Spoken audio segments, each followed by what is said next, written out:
Obtain a zero, आपको क्या करना है, जीरो निकालना है इसमें से, ठीक है। ऑफ टू जीरो इतना, मतलब 2 जीरो दे दिया है। अब आपको जो बाकी जो बचा है वो जीरो निकालना है। तो आपको पहली बात तो आपको पता होना चाहिए कि इसमें जीरो कितना होगा। इसको पता करने के लिए क्या करेंगे, देखो इसमें देखेंगे, ठीक है, कुछ मतलब इसमें देखेंगे डिग्री, यानी जो पावर है उसको डिग्री बोलते हैं, ठीक है। तो उसमें देखेंगे कि किसमें ज्यादा है, मतलब जैसे 4 डिग्री ज्यादा है तो इसका मतलब क्या होगा, 4 जीरो होगा। जिस पावर जितना बड़ा होगा उतना आपका डिग्री होगा। 4 बड़ा है तो इसमें आप इसका मतलब कि 4 डिग्री होगा। चलो इसको हम लोग सोल्व करते हैं, ठीक है। बाकी जो 2 बचा है डिग्री, 2 दिया हुआ है, आपको 2 निकालना है, तो कैसे निकालेंगे देखो, ठीक है।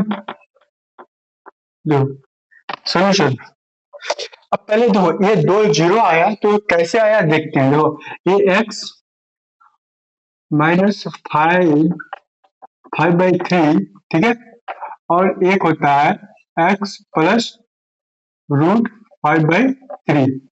ये दोनों, तो ये दोनों सॉल्व किया तो ये आया, ठीक है। ये माइनस में है तो इसको सॉल्व कीजिएगा तो ये माइनस में आएगा, और इसको सॉल्व कीजिएगा तो ये प्लस में आएगा, ठीक है। देखो ये जो है, ठीक है, ये जो है, देखो इसको हम, ये फॉर्मूला में आता है ए स्क्वायर माइनस बी और ए प्लस बी, ये फॉर्मूला है, ठीक है। तो इसको हम लोग लिख सकते हैं ए स्क्वायर माइनस बी स्क्वायर, ऐसा फॉर्मूला इसको आपको पता होना चाहिए, ठीक है। ये फॉर्मूला होता है, ये फॉर्मूला लिख लीजिएगा, याद कर लीजिएगा, ठीक है। तो ये जो है इसको फॉर्मूला, ये फॉर्मूला में आता है तो इसके इसके इसके फॉर्मूला में लिखेंगे, ठीक है। तो ये क्या हो जाएगा, एक्स स्क्वायर माइनस ये √5/3 है, तो स्क्वायर दीजिएगा तो क्या हो जाएगा, 5 ये स्क्वायर, रूट और स्क्वायर कट जाता है तो क्या हो जाएगा 5/3।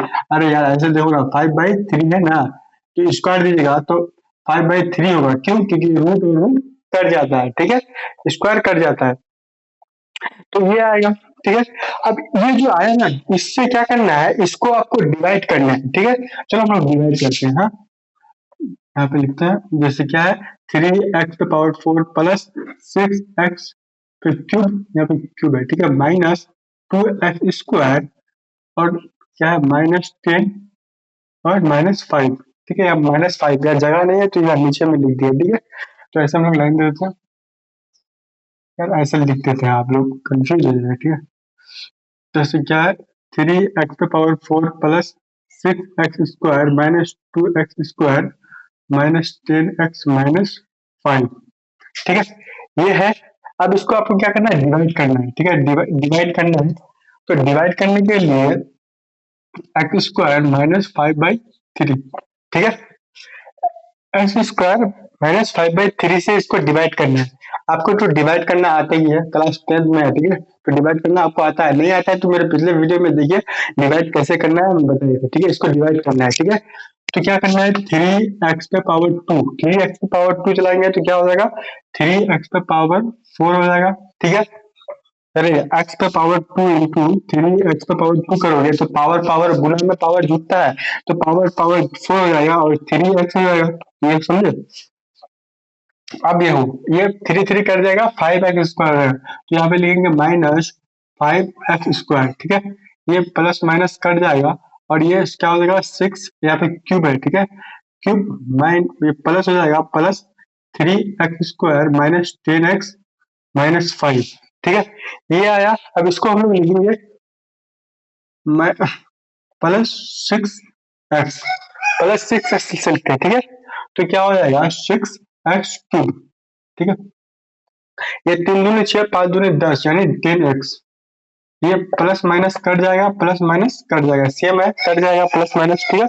ये हो जाएगा 3x² -5, ठीक है, ये आया। इसको हम लोग क्या करेंगे, 3 से चलाएंगे, ठीक है। ये 3 से चलाएंगे तो क्या होगा, 3x², ठीक है। ये 3 कट जाएगा तो 5 होगा, तो -5, ये कट गया, मतलब जीरो या काट दे, बात बराबर है, ठीक है। अब क्या करना है, बाकी जो जो जीरो बचा है उसको निकालने के लिए इसको हम लोग साफ कर देते हैं, ठीक है। बोर्ड तो आप लोग पीछे करके देख लीजिए, ठीक है। इसको हम लोग साफ कर, ठीक। अब ये जो क्वेश्चन है उसको लिखेंगे 3x² + 6x + 3, ठीक है। अब इसको हम लोग सॉल्व करेंगे, इसको सॉल्व करना आता है, नहीं आता है तो कैसे सॉल्व करते हैं देख लो। जैसे 3x हो गया, ठीक है, इसको ऐसे सॉल्व करना है जो कि प्लस करने में 6 आए, गुना करने में 9 आना चाहिए और एक्स स्क्वायर आना चाहिए, ठीक है। तो क्या करेंगे, 3x² plus 3x plus 3x+3 बराबर 0, इसको कॉमन लेंगे, ठीक है। तो क्या हो जाएगा 3x प्लस 1, ठीक है, 3 and x+1 बराबर 0, ठीक है। अब इसको फैक्टर में लिखेंगे, इसका फैक्टर जैसे 3x+3, इसको और इसको लिखना है, ठीक है। और अब इसको एक एक को लिखना है, ठीक है, x+1, ये 2 जीरो आया तो इसको 2 जीरो के बराबर भी लिखेंगे, 3x+3 बराबर 0 एंड 3x बराबर -3 एंड x बराबर 3/-3, ठीक है। यहाँ तक एक जीरो निकल गया और इसको हम लोग काटेंगे तो क्या होगा, -1, ठीक है। अब हम लोग दूसरा जीरो निकालेंगे, x+1 बराबर 0, x बराबर -1, तो दूसरा जीरो क्या हुआ, -1, एक पहला जीरो तो दूसरा जीरो -1, तीसरा जो बाकी दो बचा वो भी -1, तो दो जीरो क्या क्या आया, -1 और -1, ठीक है। ये आपका आंसर हो गया, दो जीरो ये, दो जीरो ये, आपका कितना हो गया, 4 जीरो। आपको वीडियो अच्छा लगे तो सब्सक्राइब कीजिए, कमेंट कीजिए, ठीक है।